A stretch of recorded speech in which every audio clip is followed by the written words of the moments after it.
We must surrender! Humanity hadn't. The Korreth Empire did not issue warnings. This was a point of cultural pride.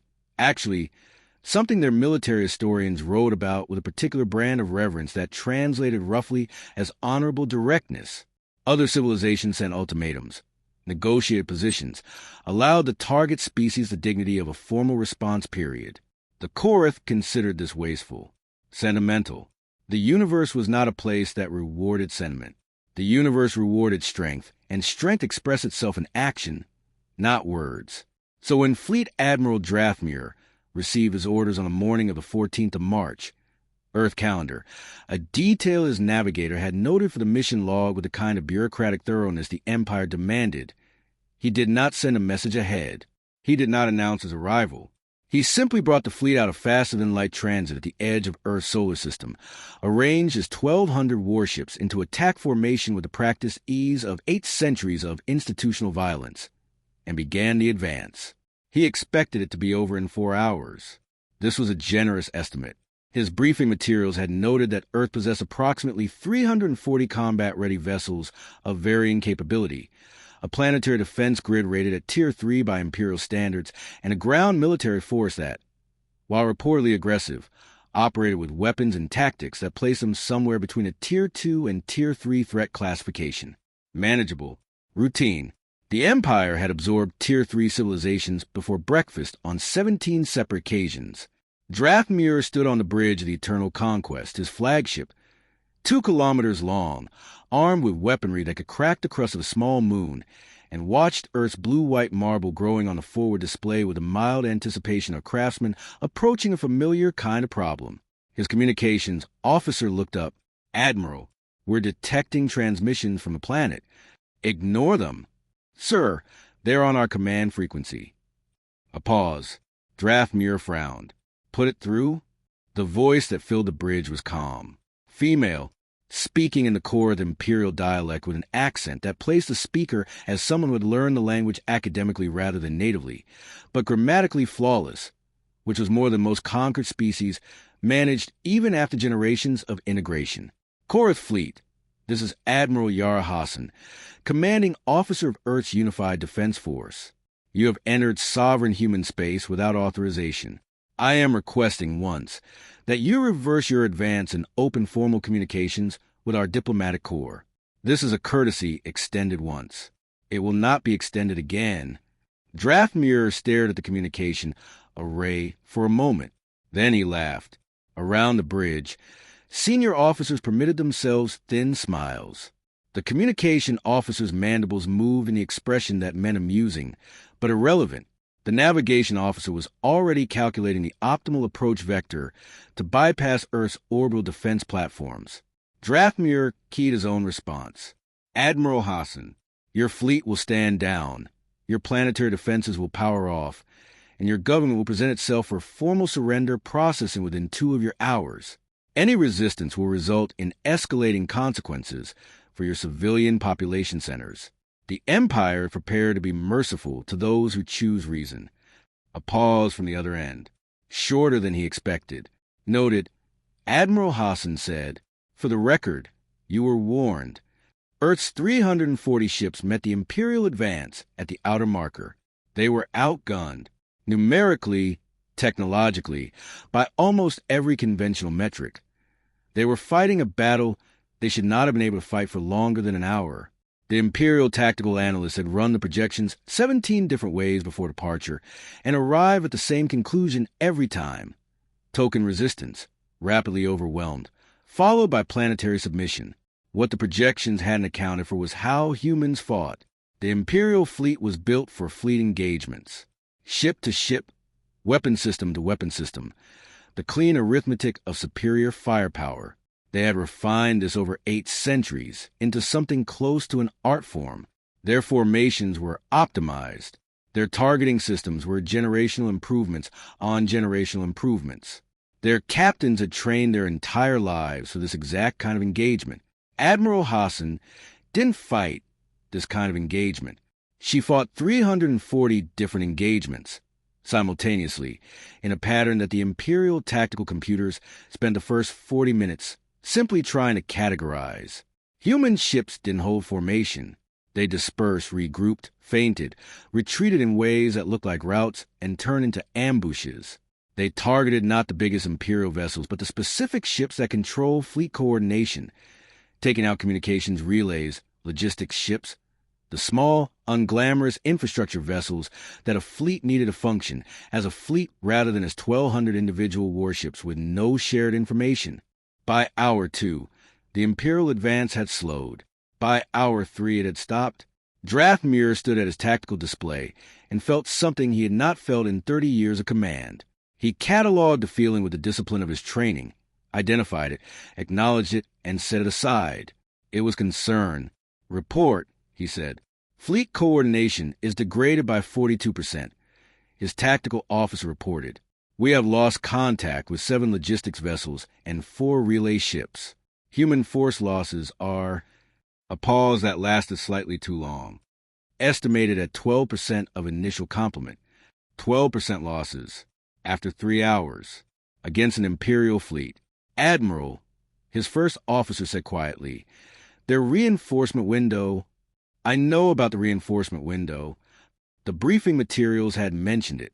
Earth had additional forces in the outer system, vessels that had been positioned, the intelligence assessment noted, in a way that suggested either incompetent strategic thinking or reserve deployment.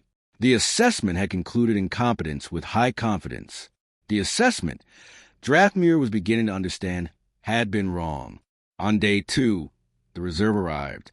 Not 300 ships. Not 500.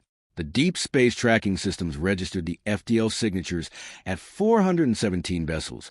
But that number stopped meaning what numbers usually meant when the profiles resolved on the display. The ships were different. Not different in the incremental way that new models differed from old ones. Different in the way that suggested an entirely separate stream of development. Vessels built on design principles that the Imperial engineers, reviewing the data in real time, kept returning to with expressions of involuntary professional respect. "Those aren't the same ships," Drathmir said. "No, sir." His technical analyst had the careful tone of someone delivering information they weren't sure would be well received. "Drive signatures suggest a different propulsion technology entirely. Weapons profiles don't match anything in our database. Hull configuration is—" A pause.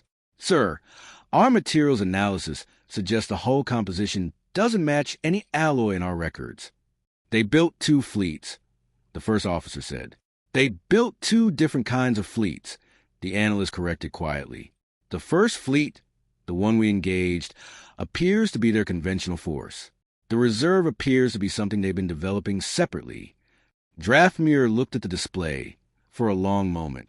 1,200 Imperial vessels, 417 human reserve ships. The numbers still favored him. Numbers almost always favored him. Numbers with a fundamental grammar of power. But numbers had been lying to him for 2 days, and he was developing an awareness of how they were doing it. The human vessels didn't fight to destroy Imperial ships.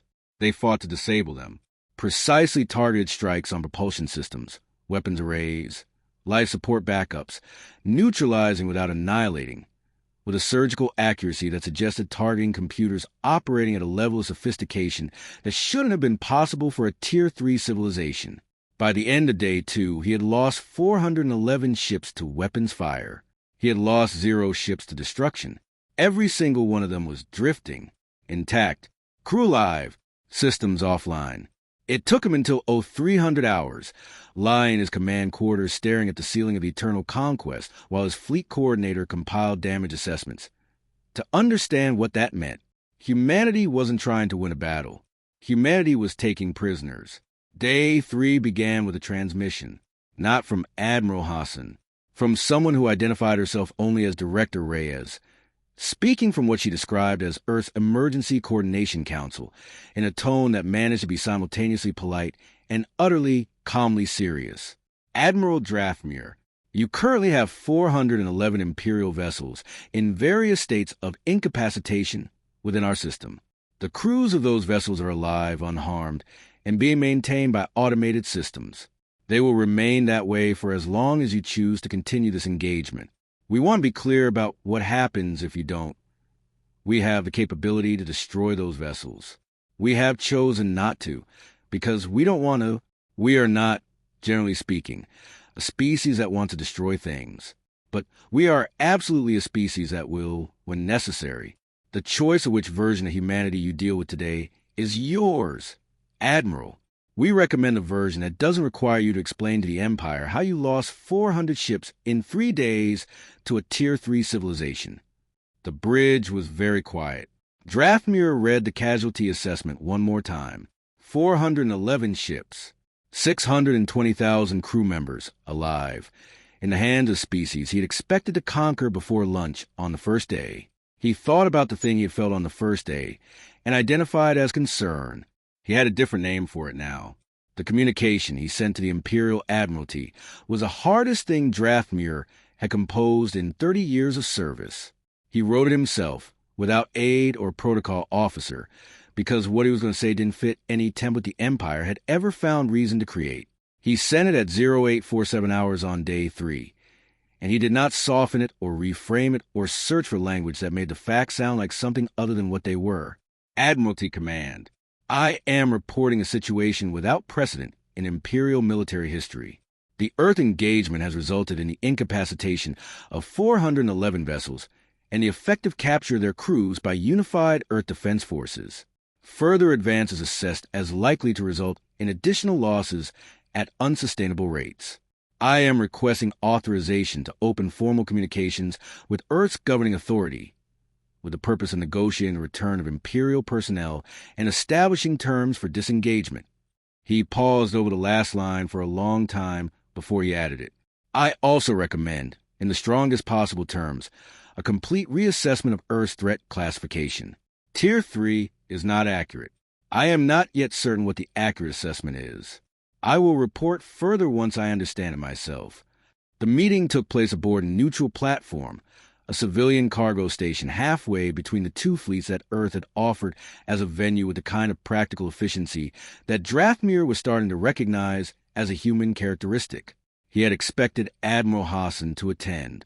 She was there at the far end of the table, in a uniform that was neither ceremonial nor intimidating. Practical, worn, the uniform of someone who had spent the last 3 days not sleeping very much. She had the eyes of a person who had been awake for a long time and intended to stay awake as long as required.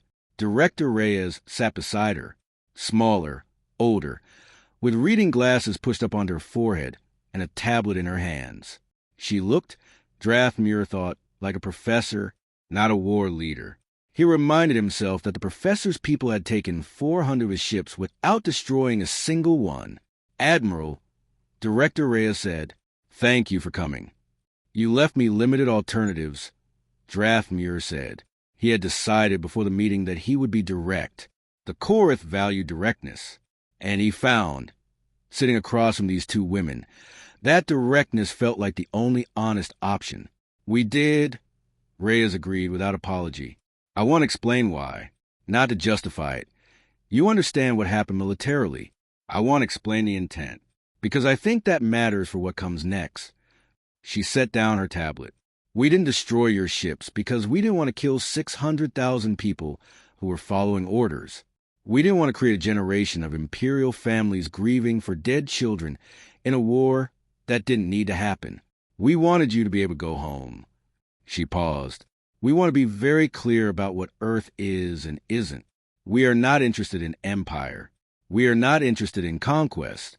We have absolutely no desire to expand beyond our current systems or interfere with imperial governance of any world that doesn't ask for our help. And those who do ask," Drathmir said carefully. "That's a conversation for another time," Hassan said, in a tone that made it clear it was not a conversation Earth intended to avoid. Drathmir looked between them, at the soldier who had dismantled his fleet with terrifying precision and the administrator who had chosen, in the moment of victory, to keep his people alive. "What are your terms?" he said.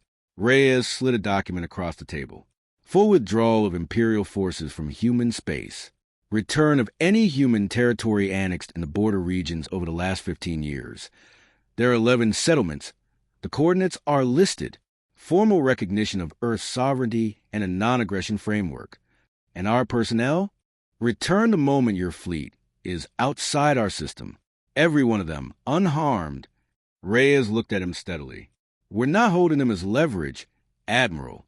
We're holding them because until the shooting stops, it's the safest place for them to be. Draftmere read the document. It was shorter than he expected. Cleaner. No reparations demands. No territorial concessions beyond the border settlements. No requirement for public imperial humiliation. Why? He said. The question was genuine. You won. You could ask for considerably more. Hassan answered, because we want it to stick. An agreement that humiliates you won't last.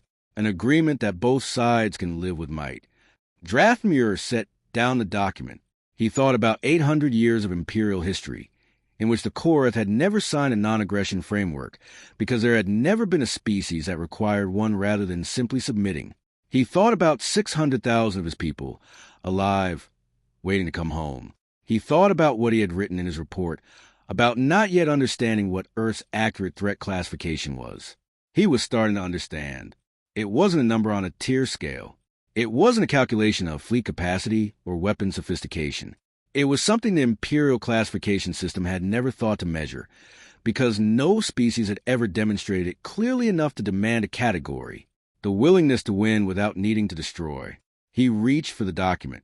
The Eternal Conquest cleared human space at 1,600 hours on day 3, trailing a fleet that was 600 ships lighter than it had arrived with.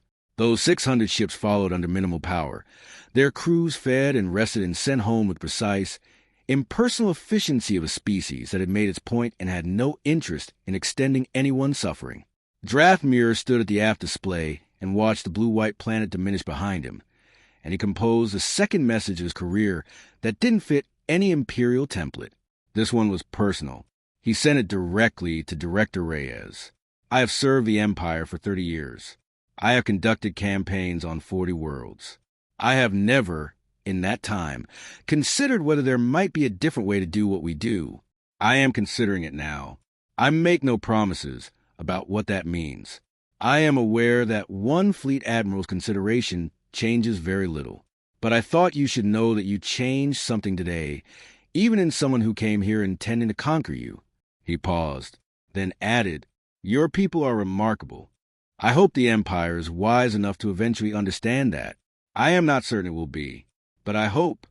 Reyes' response came 4 hours later, as the fleet crossed a boundary into neutral space. It was 3 words. So do we... The official Imperial records of the Earth campaign listed it as an inconclusive engagement terminated by mutual disengagement. Military historians within the Empire, reading between the careful language of that classification, understood what it meant. So did every admiral and fleet commander who studied the tactical logs in the years that followed, who watched a recording of 411 Imperial ships neutralized with 0 fatalities, and felt something move in their professional assessment of the galaxy's balance of power. Earth was reclassified, not to Tier 2, not to Tier 1, to a designation the Imperial Classification Office created specifically for the occasion, in a memo that circulated through military command for decades afterward. Category indeterminate. Species displays capabilities and behavioral patterns outside existing assessment frameworks. Standard engagement doctrine not applicable. Recommend diplomatic approach. In the margins of one widely circulated copy of that memo, someone, the handwriting was never identified, had written 4 words in plain Imperial script. They were always right. 3 days. The Empire had needed 3 days to learn what 800 years of conquest had never taught it. That the most dangerous thing in the universe isn't a species that wants to destroy you. It's a species that could, and chooses not to.